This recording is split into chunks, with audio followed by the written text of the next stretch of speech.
If you're in the market for an e-bike, I may be able to save you some time and trouble.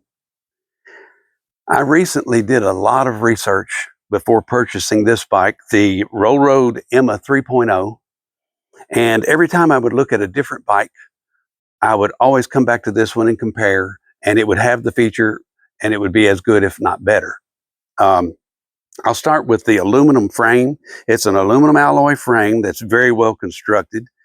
It has a 450-pound weight capacity, which was about 100 pounds more than most of the other e-bikes that I looked at. It has a large, soft padded seat, and there's an extended seat available if you want two riders. It has an adjustable front and rear suspension. The suspension on this, by the way, is very nice. I've got about 140 miles on this bike. And it's been very, very comfortable. I would call this the XLE of e-bikes. It has 4-piston hydraulic brakes, front and rear, with 180 millimeter rotors, more than adequate stopping power for anything I've done. And it has a single-speed Shimano derailleur, which is adequate for maybe 15 miles per hour or so, with the pedal assist on 5. I generally use the throttle. I'm a throttle guy. I've got another bicycle that I use if I want exercise. It has a torque sensor in the crank. The torque sensor senses the force you're applying to the pedals and propels you accordingly. The cadence sensor,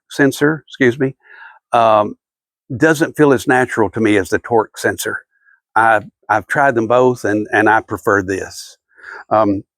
It has aluminum alloy wheels with 4x20 CST Scout tires. Now these tires, I guess they're on off-road, but to me, they're very good on-road because they're really grippy. The 4-inch width makes them soft. It's a very comfortable ride. And they're not knobby, so you don't get any vibration that you would get with those types of tires. As far as off-road, I don't have very much experience with that, so I can't speak to it. But other people that I've read about say they're fine. It has retro-style fenders that harken back to the 40s and 50s motorcycles. I like that. It's great for my my sense of style. This half twist throttle, to me, is a little more safe than the full twist throttle. To me, this allows me to operate the throttle with my fingers and thumb with no problem. I think there's less chance of you having the bike get away from you with a half twist throttle. It has a 70-mile range with throttle only, and 150-mile with pedal assist. I haven't tried those out, but I'm almost certain that that's pretty accurate, since I usually ride this bike 3 or 4 times a week without ever charging it. That's a real great feature for me. I just hate getting out the chargers and plugging them in. And I ride with my grandson, and he usually has to charge his bike every single trip. This has a 1500 watt BAFANG SUTTO motor. The bike comes as a class 2 750 watt 20 mile per hour bike, but that can be changed with parameters in the controller. I won't go into the details on that. There are plenty of videos that discuss that. It has two 52 volt 20 amp hour batteries, and they have the 21700 battery cells that are supposed to be excellent.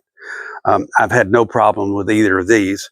That gives you a total of 40 amp hours, and you can turn the rear battery off or on, whatever your preference is. I generally leave them both on. There is an unlocked speed on this bike of maybe 35 plus miles per hour. I generally ride in the 20, 22 mile per hour range. That's where I feel comfortable. But if you're, a thrill seeker, you can go a lot faster than I do. It has a 2000 lumen front headlight, tail light, and it has turn signals both front and rear, which is really handy when you're out on the road. Uh, I use them all the time. It's just better safe than sorry for me. I don't like taking my hands off of the grips to give a signal. It has a great 4-inch display, color display, and it has the battery battery charge indicator. It has the speedometer. It has a trip. It has the length of time that you have traveled. It has your maximum speed and probably several other things I'm forgetting here. But it's a very nice display that you can set the level 1, 2, or 3, and you can see that even on level 1 pretty easily in the daytime. It's a great little screen. I really like it. And you've got an input pad over here that you can do things to the controller. You can change parameters. You can turn lights off and on, and you can actually set codes for turning the bike off and on. Just tremendous amount of features. It has an RFID key, or you can start over here by entering a code. You can change that code if you want to in the parameters. It's just an all-around excellent bike. I have added the mirrors because I like to know what's going on behind me at all times. And of course, a little carry bag for phone and billfold, things of that nature. There are a lot of accessories available for this bike. I purchased the rear basket. It's very heavy duty. It's easy to install, and if you want to have that available for you, I don't know, carrying groceries or making a delivery or something of that nature, it's excellent. Everything about this bike is excellent. The quality of every single individual piece, I haven't found anything that I'm not satisfied with.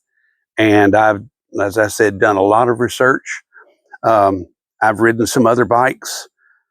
One of the benefits when you get a little older on this bike, being able to step through. I'm a short fellow. It's easy for me to hop right off when I stop and maintain my balance without any problem. Just all around, I don't believe that I could have made a better purchase. And I'm offering this up to you as a solution to your e-bike needs. It works great for me. And I think that, if I were going to get another bike, it would probably be a duplicate of this one. So happy e-bike riding.